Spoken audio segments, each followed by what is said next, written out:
Hello everyone, my name is Preeti Saini and welcome to our channel After 12th. So students, आज हम start करने वाले हैं legal reasoning और उसका जो फर्स्ट टॉपिक है वो है कॉन्स्टिट्यूशन। अब कॉन्स्टिट्यूशन में आपके जो पार्ट है वो है फंडामेंटल राइट्स एंड डीपीएसपी, वो डिटेल के अंदर है। सो आज जो टॉपिक है वो है हमारे पास में इवोल्यूशन ऑफ फंडामेंटल राइट्स। देखिए, फंडामेंटल राइट्स के आपको पता है आर्टिकल्स होते हैं और वो पार्ट 3 के अंदर है, बट वो सब डिस्कस करने से पहले हम ये डिस्कस करेंगे कि फंडामेंटल राइट इवॉल्व कैसे हुए, इंडिया में कैसे आए, वर्ल्ड में कैसे आए, इनकी बैक स्टोरी क्या है। आज हम इस बारे में बात करने वाले हैं, ठीक है। तो सबसे पहले फंडामेंटल राइट्स क्या होते हैं। देखिए, फंडामेंटल राइट्स बेसिकली आपके बेसिक ह्यूमन राइट्स होते हैं जो कि आपको एक ह्यूमन बनाते हैं, एक ह्यूमन की तरह डिफाइन करते हैं।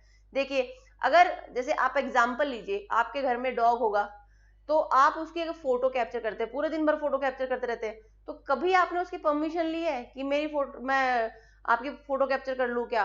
या फिर वो कहीं पे लेटा हुआ है अपने एरिया के अंदर या सोया हुआ है, तो आप उसके एरिया में जाने से पहले आपने पूछा हो कि मैं आ सकता हूँ या नहीं आ सकता हूँ, ठीक है। तो ये सब चीजें होती है, ये एक ह्यूमन के पास में होती है। Right to privacy, right to equality, ठीक है, डिस्क्रिमिनेशन नहीं होना चाहिए, ठीक है। ये सब चीजें क्या होती है, बेसिक राइट्स होते हैं एक इंसान के, जो उसको इंसान बनाते हैं, ठीक है, ह्यूमन बनाते हैं उसको। तो ये होता है हमारा फंडामेंटल राइट्स, ठीक है।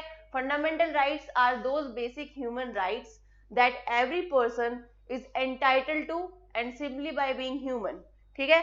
अब ये जरूरी क्यों है हमारे पास? असेंशियल फॉर आपकी डिग्निटी, ह्यूमन डिग्निटी को बनाए रखते हैं ये, ठीक है। आपके साथ में कोई जानवरों जैसा व्यवहार नहीं कर सकता, ये आपकी डिग्निटी को बनाते हैं, क्योंकि फंडामेंटल राइट्स फ्रीडम देते हैं आपको बोलने का, अपना जो एक रिलीजन को फॉलो करने का, ठीक है, एजुकेशन का, ये सब आपको फ्रीडम देते हैं कि हम ह्यूमन है तो हमारे पास में ये बेसिक होना चाहिए कि हम जो हमारे ओपिनियन है वो बता सके दुनिया को, ठीक है।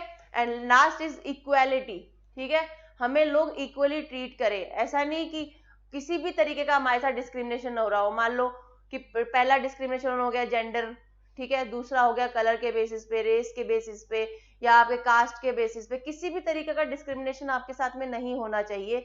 ये आपको इक्वलिटी प्रोवाइड करता है, ठीक है। These rights form the foundation of democracy. अब ये डेमोक्रेसी को कैसे फाउंडेशन करते हैं? देखिए, पहली बात तो आप डेमोक्रेसी से क्या समझते हैं?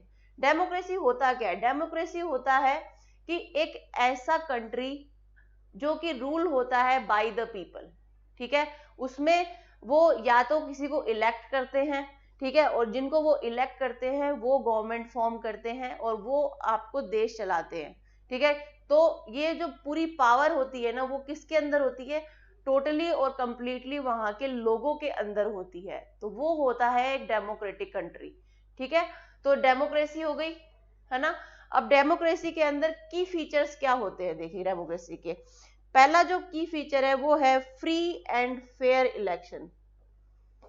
Free and fair election. तो अगर कोई कंट्री डेमोक्रेटिक होगी तो उसके पास जो पहला की फीचर होगा वो होगा वहां पे फ्री और फेयर इलेक्शन होते हैं, ठीक है। इलेक्शन वहां पे कंडक्ट करते हैं, लोग खड़े होते हैं, लोग एक दूसरे को वोट करते हैं, देन उसके बाद में एक हेड बनता है और वो हेड क्या चलाता है? गवर्नमेंट को चलाता है, ठीक है। सेकंड हो गया रूल बाय लॉ। मतलब आपके पास में एक पूरी रूल बुक है, उसके अकॉर्डिंग ही सब कुछ चलेगा। ऐसा नहीं है कि मेरा मन किया तो मैंने कुछ कर दिया, किसी और का मन किया तो किसी ने कुछ और कर दिया, नहीं। जो रूल्स बने हुए हैं उसी के अकॉर्डिंग आपको चलना पड़ेगा। ऐसी जो कंट्री होती है वो होती है डेमोक्रेटिक कंट्री, ठीक है। थर्ड जो फीचर है इसका वो है, इसमें मेजोरिटी का रूल होता है कि जो मेजोरिटी में जीतता है उसका रूल होगा, बट माइनॉरिटी के जो राइट्स हैं उनको सेफगार्ड किया जाता है, ठीक है। अब ऐसा नहीं होगा कि अगर कोई मेजोरिटी में कोई इंसान है और वो जीत गया तो जो माइनॉरिटी में जो था उसको बिल्कुल खत्म कर देंगे, हम उसको कोई राइट नहीं देंगे, उसको कुछ बोलने का अधिकार नहीं होगा, नहीं, ऐसा नहीं होता है। डेमोक्रेटिक कंट्री के अंदर चाहे रूल कर रहा हो मेजोरिटी वाला, लेकिन उसको ये इंश्योर करना पड़ेगा कि जो माइनॉरिटी है उनके राइट्स भी क्या है? सेफ है एकदम, ठीक है। फोर्थ जो है इसका इंपॉर्टेंट वो है फंडामेंटल राइट्स। जो एक डेमोक्रेटिक कंट्री होती है उसके जो सिटीजन्स होते हैं उनके पास में फंडामेंटल राइट्स होते हैं, ठीक है, जिनको अगर वो ना मिले तो वो डायरेक्टली सुप्रीम कोर्ट या हाई कोर्ट में जाके उनकी डिमांड कर सकते हैं कि मेरा ये फंडामेंटल राइट है और मुझे नहीं मिल रहा है तो मुझे दिलाओ, ठीक है। ये फोर्सफुली होता है बिल्कुल काम, ठीक है, कि अगर आपने किसी का फंडामेंटल राइट उसको नहीं दिया है तो वो फोर्सफुली लेगा उसको, ठीक है। ये होती है एक डेमोक्रेटिक कंट्री।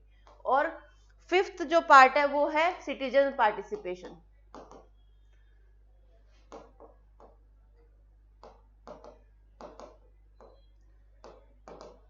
ओके, फिफ्थ जो है सिटीजन पार्टिसिपेशन, ये इसका एक की फीचर है, क्योंकि जब सिटीजन पार्ट करेंगे तभी तो वो इलेक्ट करेंगे, तभी तो एक को हेड बनाएंगे, तभी तो वो एक हेड है वो एक कंट्री को चलाएगा, ठीक है। तो इसमें क्या है, कंप्लीटली पीपल के द्वारा ही होता है जो होता है वो, यही एक डेमोक्रेटिक कंट्री है। तो आई होप आपको समझ में आया होगा। तो अगर किसी को नोट डाउन करना है तो स्क्रीनशॉट ले लीजिए, देन उसके बाद मैं इसको रब करूंगी।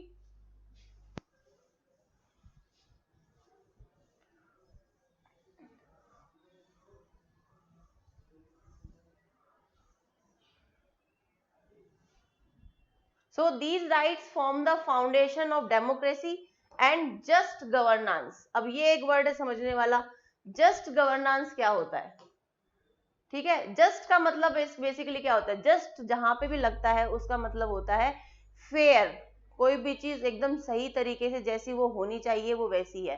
तो फेयर गवर्नेंस की नींव ये रखता है, फाउंडेशन ये रखता है, ठीक है। तो जस्ट गवर्नेंस आपको आई होप समझ में आया होगा। तो अगर किसी को स्क्रीनशॉट लेना है तो वो ले सकता है, मैं स्क्रीन से हट जाती हूँ।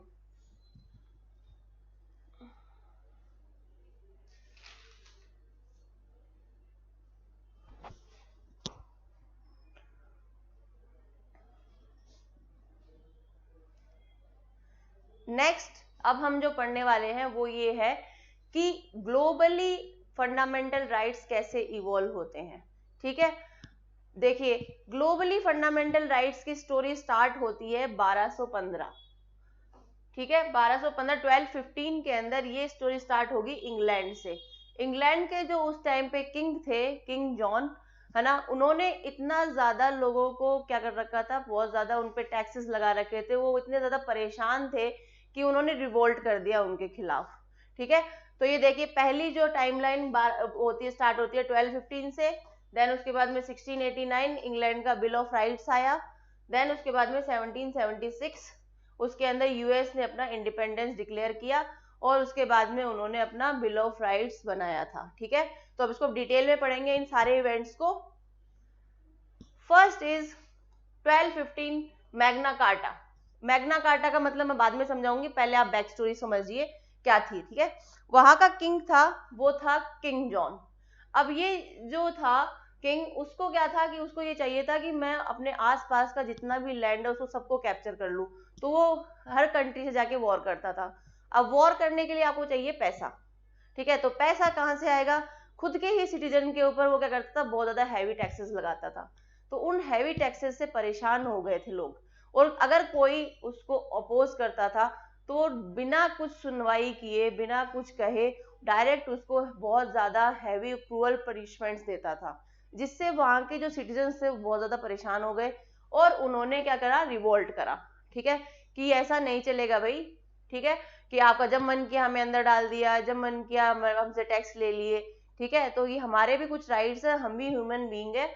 तो ये उन्होंने अपोज करा, ठीक है।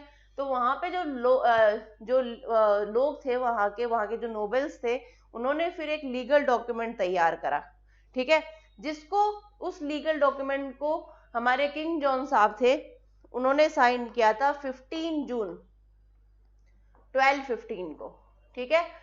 ये साइन एंड सील हुआ था, ये एक प्रॉपर लीगल डॉक्यूमेंट था।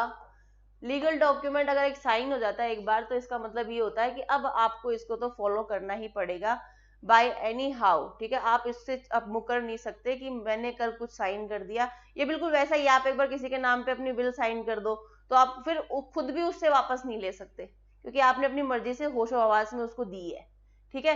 फिर वो एक अलग चीज है कि अपन केस करते हैं, लीगली कुछ कुछ करते हैं, वो एक अलग चीज है। बेसिक क्या होता है, अगर मैंने बिल्कुल होशो हवास में कुछ साइन कर दिया है, मेरी विल को मैंने किसी को ट्रांसफर कर दिया है, तो वो अब उसकी हो गई, ठीक है।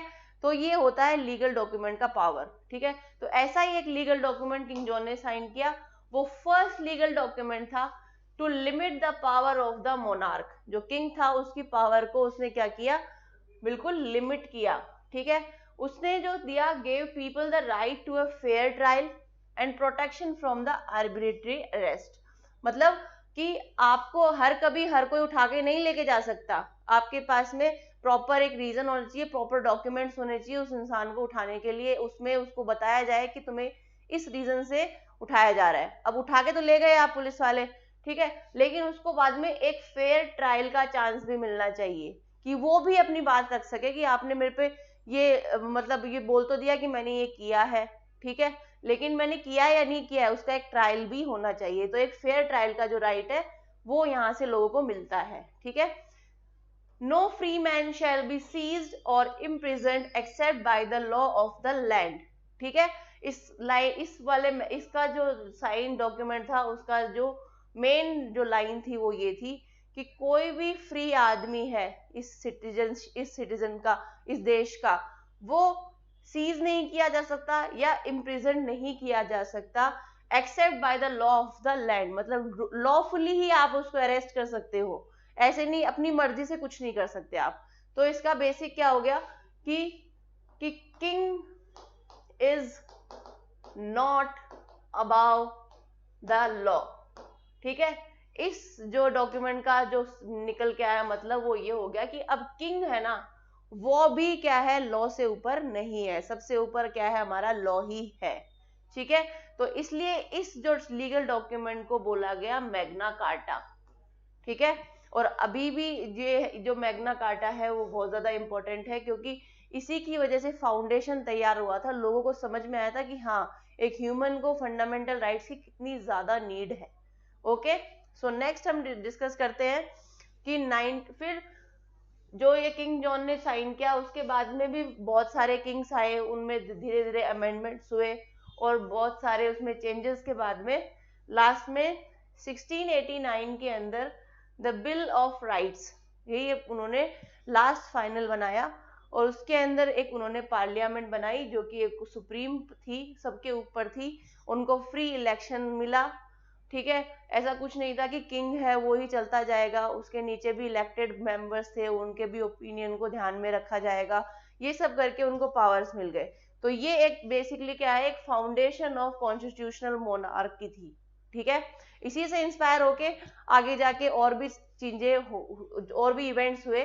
तो जो नेक्स्ट इवेंट इससे इंस्पायर हुआ था वो था अमेरिका।